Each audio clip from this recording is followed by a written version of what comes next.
नमस्कार मित्रांनो, DH mind ब्लॉगमध्ये तुमचे स्वागत आहे. आपण पाहतोय ई कॉमर्स आणि एम कॉमर्सचे पार्ट्स. त्याच्यापैकी आपले पार्ट 2 पर्यंत झाले आहेत. आता पार्ट 3 चालू आहे. त्याच्यापैकी आपला पहिला क्वेश्चन आता चालू होईल. सर्च इंजिन हे शॉर्टमध्ये एक्सप्लेन करायचे. हे 3 टॉपिक्स. त्याच्यापैकी सर्च इंजिन म्हणजे काय? एक ऑनलाईन टूल येते जे की आपण तिथं काय पण टाकल्यावर काय पण क्युरी टाकल्यावर ती फाइंड होत असते ऑन द इंटरनेट. ठीक आहे. त्याचे काही की पॉईंट्स आहे, जसं की इन्फॉर्मेशन ॲक्सेस करून देतं. सर्च बार असतं, तो नेव्हिगेशन असतं तिथं, म्हणजे वेगवेगळ्या वेबसाईटवर ते आपल्याला घेऊन जात असतं. नंतर सर्च रिझल्ट आपल्याला ते दाखवत असतं. नंतर आपल्याला ॲड प्लेसमेंटचं ऑप्शन तिथं बघायला मिळतं. बाकीच्यांचे ॲड पण आपल्याला बघायला मिळत असतात. नंतर ॲडव्हान्स सर्च म्हणजे हे तुम्हाला अजून चांगलं डीपमध्ये ते तुम्हाला मोवर प्रेसियस क्युरीज ते तुम्हाला देत असतं. नंतर वर्क कसं करतं की क्रोलिंग म्हणजे रीड अँड कलेक्ट्स. ते पहिले डेटा रीड करतं आणि कलेक्ट करतं इन्फॉर्मेशन. नंतर इंडेक्सिंग म्हणजे जे वरवरचे पेज आहे, जे वरवरचे जे टॉपिक्स आहेत, टायटल्स आहेत, त्यांच्याबद्दलचे लिहिलेले डिस्क्रिप्शन समरी ते वाचतं. वाचतो, AI असतो, तो वाचत असतो आणि ते आपल्याला ते रिझल्ट शो करत असतं. नंतर रँकिंग म्हणजे मोस्ट युजफुल, जे आता रिसेंट आहे, जे आता रिसेंट पोस्ट केले गेलेले वेबसाईट आहे किंवा इन्फॉर्मेशन किंवा डेटा आहे, तो आपल्याला दाखवत असतं रँकिंगप्रमाणे. नंतर डिस्प्लेइंग रिझल्ट्स. नंतर मग शो लिस्ट ऑफ रिझल्ट्स. नंतर मल्टीलिंग्युअल सर्च काय असतं की ते इन्फॉर्मेशन अक्रॉस मल्टिपल लँग्वेज, म्हणजे मल्टिपल लँग्वेजमध्ये इन्फॉर्मेशन अवेलेबल आहे आणि तुम्ही ती सर्च केली तुमच्या लँग्वेजमध्ये, तर ती लँग्वेजमध्ये सर्च केली इन्फॉर्मेशन तुम्हाला ती लँग्वेज दाखवते. म्हणजेच समजा तुम्ही सर्च केलं तुमच्या लँग्वेजमध्ये आणि ती इन्फॉर्मेशन वेगवेगळ्या लँग्वेजमध्ये होती अवेलेबल आणि ती बरोबर तुमच्या लँग्वेजमध्ये, तुम्ही सर्च केलेल्या लँग्वेजमध्ये ती तुम्हाला दाखवेल. किंवा तुम्ही सर्च करताना वेगळ्या लँग्वेजमध्ये सर्च केलं आणि पण त्या सर्च बारने, त्या टूलने, सर्च इंजिनने समजून घेतलं की याला काय सर्च करायचे आणि ते तुम्हाला बरोबर दाखवतं.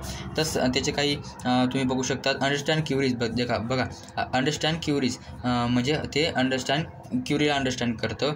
आणि नंतर मल्टिपल क्युरीज ते घेत असतं. नंतर क्रॉस लँग्वेज म्हणजे तुम्ही सर्च केलं इंग्लिशमध्ये आणि त्यांनी रिझल्ट दाखवले मराठीमध्ये, कारण तुम्ही बरोबर मराठीमध्ये महाराष्ट्रामध्ये राहतात म्हणून. ग्लोबल ॲक्सेसिबिलिटी असं त्याला. नंतर इम्प्रूव्ह युजर एक्सपिरियन्स इम्प्रूव्ह करत असतो. ॲक्युरसी इम्प्रूव्ह करतो त्याच्यामुळे. नंतर इंटिग्रेशन इम्प्रूव्ह होत असतं. नॅचरल लँग्वेज प्रोसेसिंग इम्प्रूव्ह होत असते आपल्याला वेगवेगळ्या लँग्वेजमध्ये आपण सर्च करतो म्हणून. नंतर ॲप्लिकेशन ऑफ मल्टीलिंग्युअल काय आहेत की रिसर्च करताना आपल्याला ती मदत होते. न्यूज आपण जेव्हा सर्च करतो त्या वेगवेगळ्या ह्याच्यात आपल्याला मिळत असते मीडियासाठी.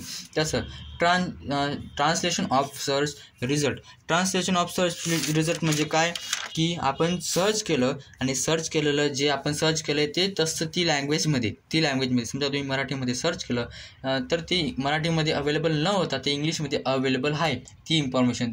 आणि ती इन्फॉर्मेशन तुम्हाला ते जे टूल आहे किंवा पर्टिक्युलर टूल आहे ते तुम्हाला ट्रान्सलेट करून देईल तुमच्या भाषेत मराठीमध्ये. जसं की तुम्ही सर्च केलं काहीतरी एक कंटेंट इन्फॉर्मेशन आणि ती इंग्लिशमध्ये होती, तर ती पूर्ण पेज तुम्हाला मराठीमध्ये कन्वर्ट करून देईल आणि मेनी लँग्वेजमध्ये ते तुम्हाला कन्वर्ट करून देत असतं. जसं की गुगल ट्रान्सलेटर तुम्ही बघू शकतात.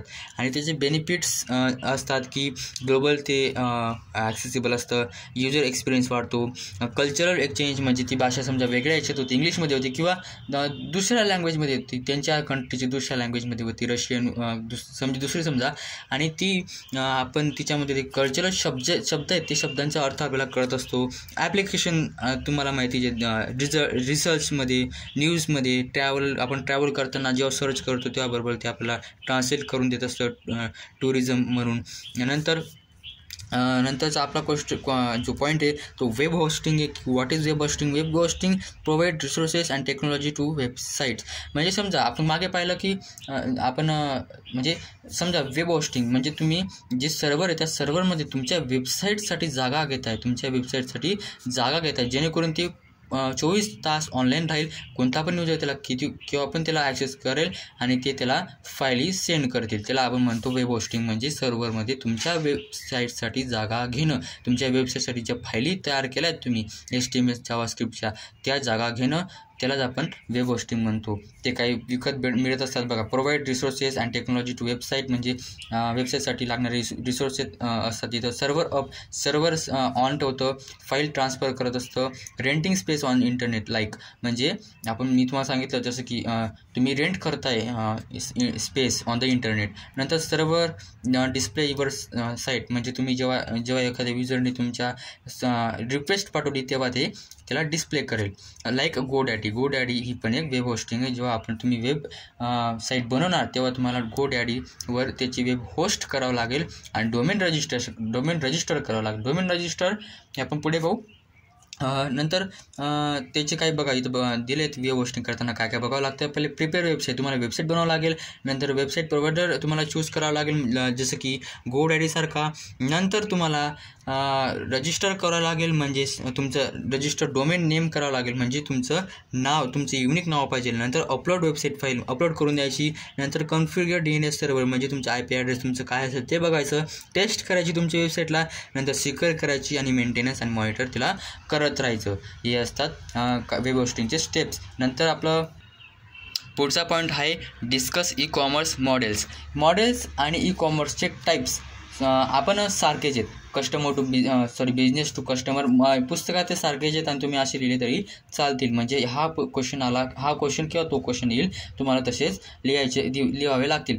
बिझनेस टू कस्टमर, बिझनेस हा प्रोडक्ट कस्टमरला विकत असतो असं. जसं की गव्हर्नमेंट सिटीजनला विकत असतो, जसं की आपण बर्थ किंवा नेम रजिस्टर करत असतो गव्हर्नमेंटसाठी. नंतर गव्हर्नमेंट टू बिझनेस, जसं की टेंडर असतात, टेंडर बिझनेसला विकत असतात असं. नंतर m commerce and types. M commerce हे नवीन आता आलं. एम कॉमर्स म्हणजे mobile commerce, access to internet. Mobile commerce येते, मोबाईल थ्रू वापरलं जातं आणि ॲक्सेस केलं जातं इंटरनेटला व्हिया मोबाईल थ्रू ते ॲक्सेस केलं जातं. आणि यूज फॉर वायरलेस डिव्हाइस, म्हणजे बघा मोबाईल वायरलेस डिव्हाइस आहे, म्हणजे प्रत्येक कोणत्या पण वायरलेस डिव्हाइसला हे एम कॉमर्सला आपण म्हणू शकतो. म्हणजे मोबाईलमधून आपण एखादं इलेक्ट्रॉनिकली ऑनलाईन किंवा इंटरनेटला ॲक्सेस करतो तर त्याला आपण एम कॉमर्स म्हणू. हे आता नवीन आलं आहे. नवीन आलं आहे की आता पूर्वीच्या काळी फक्त ई कॉमर्स चालायचं. आता टाईप्स त्याचे बघा. टाईप्स काय? मोबाईल शॉपिंग आपण बघत असतो. आपण मोबाईल शॉपिंग करतो, जसं की ॲमेझॉनवर काही पण विकत घेत असतो. नंतर मोबाईल बँकिंग म्हणजे बँकमधून मनी ट्रान्सफर करणं समोरच्याला, त्याला आपण मोबाईल बँकिंग म्हणू. लगे मोबाईल पेमेंट म्हणजे आपल्या मोबाईलमध्ये एक ॲप इन्स्टॉल करू आणि त्या ॲपमध्ये पेटीएम, गुगल पे, तर त्या फोनपे त्या ॲपमधून दुसऱ्याला आपण मनी ट्रान्सफर करू, याला पेटीएम म्हणू आपण. मोबाईल तिकीट बुक करू. Coupons and loyalty programs, loyalty आणि कुपन्स प्रोग्राम कंडक्ट केले जातात, जेणेकरून जो कस्टमर आहे तो आपला लॉयल राहील बुवा. नंतर मोबाईल ॲड असतात, मोबाईलमध्ये येत असतात, SMS थ्रू सेंड केले जातात ते. नंतर लोकेशन बेस्ड सर्व्हिसेस, म्हणजेच तुम्ही ज्या जागेत राहतात त्या जागेची त्या जागेत तुम्हाला काय लागेल, काय अवेलेबल करून दिलं जाईल, जेणेकरून तुम्हाला सोयीस्कर होईल असे ते सर्व्हिसेस प्रोव्हाइड केले जातात तुमच्या जिओग्राफिकल लोकेशनवरनं. म्हणून लोकेशन ते मागत असतात, अलो परमिशन मागत असतात. आपला आता शेवटचा पॉईंट आहे, जो 15वा क्वेश्चन आहे सर्व्हिस ऑफ एम कॉमर्स. ठीक आहे. सर्व्हिस ऑफ एम कॉमर्स म्हणजेच एम कॉमर्सचे सर्व्हिसेस काय आहेत. ठीक आहे. काय प्रश्न आहे? एम कॉमर्सचे सर्व्हिसेस काय आहेत. आणि वरचा प्रश्न काय होता की एम कॉमर्सचे टाईप्स बघायला गेले तर सेम आहेत आणि सर्व्हिसेस बघायला गेले तर ते सुद्धा सेम आहेत, काही बदल नाही. एक तर हा प्रश्न येईल, एक तर हा प्रश्न येईल असं यांच्यामध्ये. म्हणजेच एम कॉमर्स तुम्हाला काय सर्व्हिसेस देतं, म्हणजे तुम्ही मोबाईल थ्रू काय करू शकतात असा तो प्रश्न आहे. म्हणजे मोबाईल थ्रू आपण तिकीटिंग बुक करू शकतो, मनी ट्रान्सफर करू शकतो, ब्राउझिंग म्हणजे वेबसाईटला व्हिजिट करू शकतो, गुगल करू शकतो ना आपण तसं.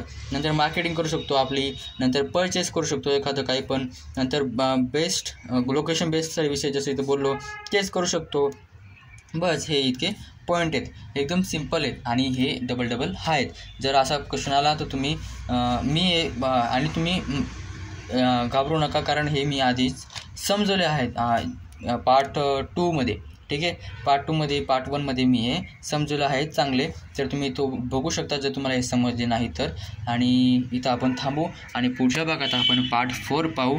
आणि जर तुम्हाला असेच माझे व्हिडिओ आवडत असतील तर लाईक करा, शेअर करा, तुमच्या मित्रांना पण सांगा, कारण NMUचा जी पेपर आहे उद्या ई-कॉमर्स आणि M-कॉमर्सचा त्याच्यासाठी त्यांना रिव्हिजन होऊन जाईल, चांगली रिव्हिजन होऊन जाईल. आणि पुढच्या भागात भेटू पार्ट 4मध्ये. धन्यवाद.